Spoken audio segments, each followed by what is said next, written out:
Yo creo que el problema que tiene el país en términos minero-energéticos es de visión. Este es el país de la megadiversidad. Y siendo el país de la megadiversidad tiene implicaciones para el desarrollo. Es más el papel del sector minero-energético en el desarrollo del país. Y este país tiene que basar, y se lo digo como ingeniero de minas que conozco el sector, este país tiene que basar su desarrollo en las nuevas cadenas de valor que tienen que ver con la conservación del patrimonio natural y cultural del país, punto. Olvidémonos que nosotros vamos a ser el gran país de los recursos naturales mineros, olvidémonos que vamos a ser el gran país petrolero, no. Somos el país de la megadiversidad. Y eso es lo primero que quisiera plantear. Y en ese sentido, el papel del sector minero energético tiene que ser secundario, pasar a un segundo nivel en el desarrollo del país, con mayor participación de las regiones, de las comunidades, con valor compartido.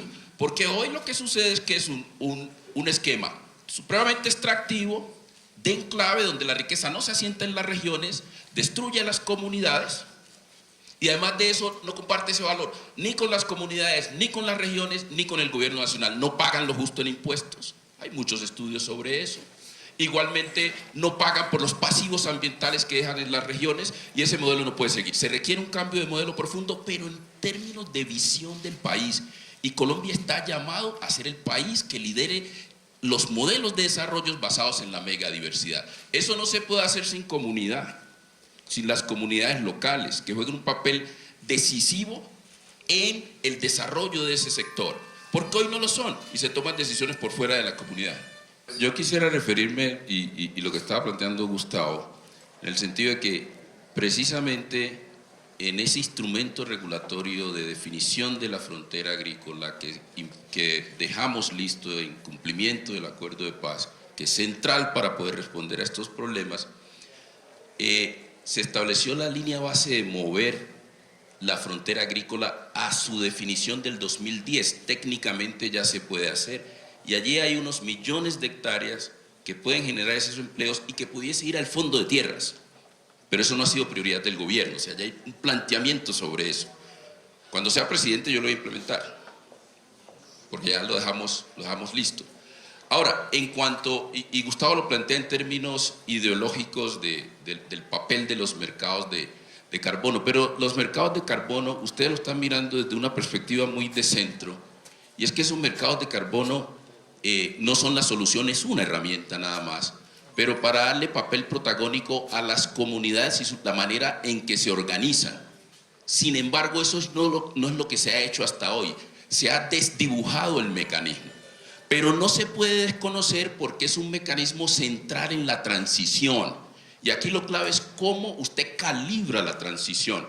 Y para calibrar la transición, en el caso colombiano, tenemos que tener en cuenta esos flujos de recursos porque no nos alcanzan los recursos nacionales. Y en el caso de justicia global, el último informe del panel intergubernamental de cambio climático ya da la posibilidad de que países como Colombia puedan establecer medidas judiciales para reclamar por los daños y perjuicios que se discutió en Glasgow, y yo estuve en Glasgow, en los daños y perjuicios que han causado estos países mayores emisores a países como los nuestros. Una propuesta, y yo se las dejo a ustedes para que la discutamos, es, mire, Colombia tiene un endeudamiento que va casi el 65%, y una propuesta puede ser precisamente que volvamos a un mecanismo sofisticado de disminuir deuda por naturaleza, para que no le estén dando migajas.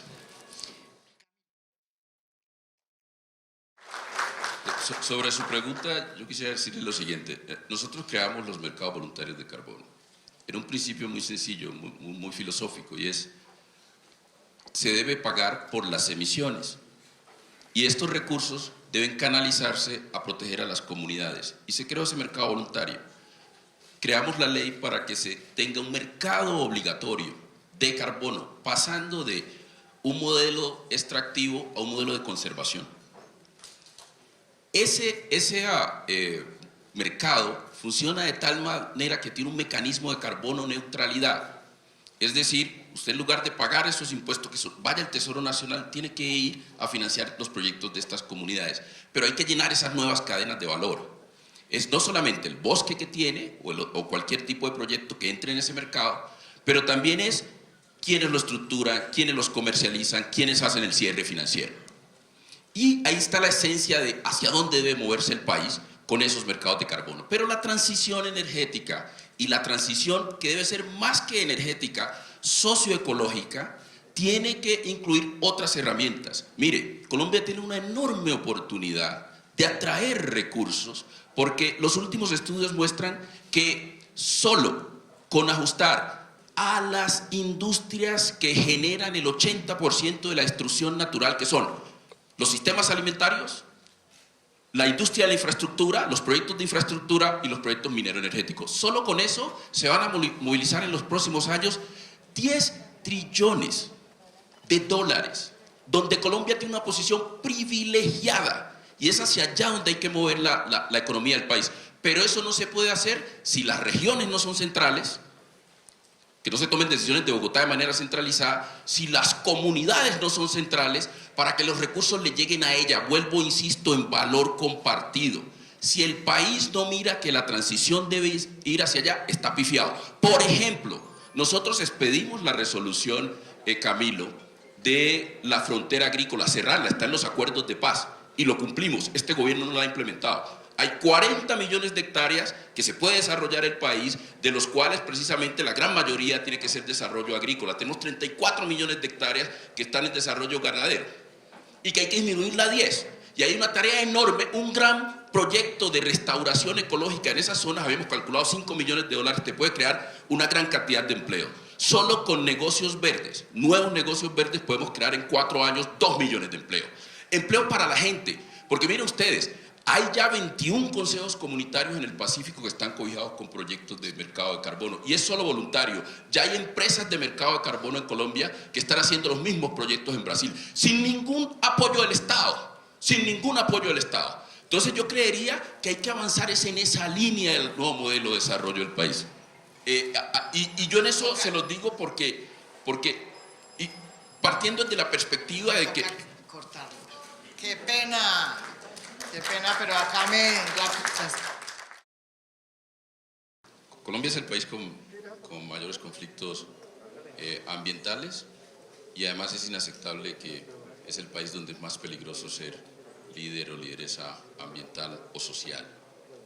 Y es una enorme contradicción que cuando nosotros hablamos que este es el país de la megadiversidad y que debe ser la base del desarrollo, asesinamos a mujeres y hombres que precisamente la han conservado y la han cuidado.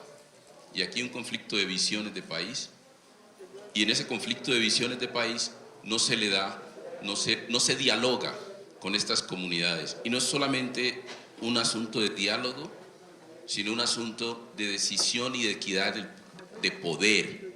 Es un tema de igualdad en cómo tomamos esas decisiones frente a esos recursos. Y es muy importante que se implementen las medidas y las provisiones de protección de líderes y lideresas que están previstas en el acuerdo de paz que se firmó con las FARC. El gobierno abandonó ese diálogo social, no escucha a estas comunidades y además no es prioridad del gobierno nacional la protección de estos líderes y lideresas. En primer lugar, hay que fortalecer la capacidad de los organismos de control para investigar los asesinatos de líderes y lideresas, para que no queden impunes, porque la mayoría quedan impunes. En segundo lugar, hay que implementar esas provisiones del acuerdo de paz. Ahí se dejaron las regulaciones y se cambiaron para no protegerles. La Comisión de Garantías de Seguridad no sesiona siquiera. Y en tercer lugar, hay que, con decisión, responsabilidad y sentido de urgencia, ratificar el acuerdo de Escazú. Yo negocié el acuerdo de Escazú y lo cerré. Mientras apagábamos incendios, teníamos otro equipo negociando, porque no teníamos acuerdo total dentro del gobierno. Se aprobó, se ratificó, Colombia cerró, jugó un papel de liderazgo. ¿Cómo así que no lo hemos ratificado? Esa es la herramienta que nos va a dar la posibilidad de democratizar las decisiones ambientales, de dar mayor transparencia y participación a las decisiones ambientales, y además de eso, lo importante de ese acuerdo es que tiene provisiones para proteger a los líderes y lideresas ambientales. Y ya se va a realizar la primera conferencia de las partes del Acuerdo de Escazú y Colombia no está.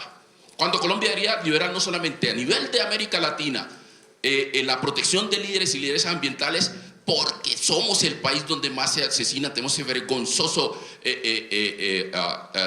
vergonzoso puesto, pero además de eso, porque globalmente Colombia debe plantearle a la humanidad que los líderes y lideresas que protegen el ambiente por ser el país de la megadiversidad tienen que protegerse no solo aquí, sino en Filipinas, en Indonesia, tienen que protegerse en Angola, en Brasil. Entonces eso es lo que tiene que hacer el país, y yo llamo a ustedes, si alguno de ustedes llega a la presidencia y yo no llego, pero yo creo que voy a llegar, que por favor lideren América Latina esa provisión. No lideremos solo lo de petróleo, no lideremos solo la biodiversidad, sino la protección de líderes y lideresas ambientales.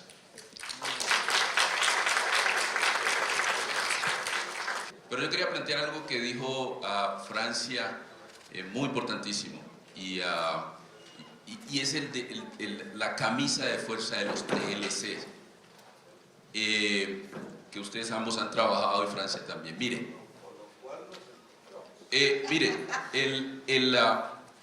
Canadá está negociando, haber negociado ya con Chile, un TLC donde el tema de equidad de género y pueblos indígenas y pueblos originarios es central. Pero también se están negociando TLC donde la biodiversidad es central. Eso no sucedía en la década pasada. Colombia debe seriamente plantear la renegociación de los TLCs, incluido el de los Estados Unidos. Y debemos decirlo no de manera vergonzante, porque estamos en un momento distinto de la historia de la humanidad. Y yo quería dejar eso porque Francia lo planteó, no lo hemos planteado, pero creo que eso es central en este debate. Y yo sí, como ustedes van a debatir entre ustedes dos y yo estoy en el centro, me invitan para decir alguna cosita sobre el tema. Gracias.